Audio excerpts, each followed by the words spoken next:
नील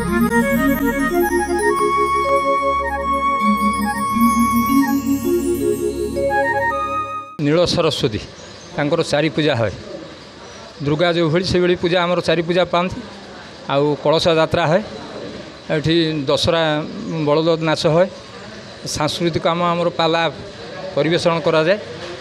आ चारि पूजा पाती नील सरस्वती आमर पूर्वपुरुष मैंने क्यों आह्वान कालू जे नील सरस्वती होची तार कारण होची दुर्गांकर जो पार्श्वमूर्ति अच्छी केवल दुर्गा छड़ा नील सरस्वती से था पार्श्वमूर्ति समानता पूजा विधि सबू समानता जहाँ दुर्गा पूजार चंडीपाठ सबू समानता ये नील सरस्वती आम पूर्वपुरुष मैंने करें देखी आटी वंश अवदान आमर मूल पाठ है लेखनी आउ खड़ी तेरे नील सरस्वती से जो खड़ी आउ जो आमर अवदान वंशज मान कर लेखनी मध्यम आमर पूजा पाए सही यहीपाई एटा नील सरस्वती पूजा पाए। आ नील सरस्वती विशेषत्व रोचे एटार आमर जितेबाला सबुआड़े आधुनिक परंपरा को माड़गला एठी किंतु संस्कृति परंपरा बजाय रही जे पाला होउची ता सहित दशहरा बलद होउची एवं विजया दशमी सत्य उपर असत्य उपर सत्यर जय पाई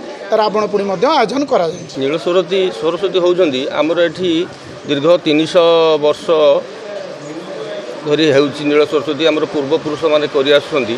एठी दुर्गा पूजा हुए ना दुर्गा पूजा समय रे एठी नील सरस्वती पूजा करा जाउछ पूर्वपुरुष माने करिसंती। नील सरस्वती माटी वंश आमर जो माटी वंश माने एठी अछंती बहु संख्यार अछंती एमाने सेमानकर इष्ट होला नील सरस्वती सेमानक पूर्वपुरुष माने नील सरस्वती पूजा करि आसुछंती तेणु आमे माने सेही नील सरस्वती के पर्यंत आमे पूजा करूछु।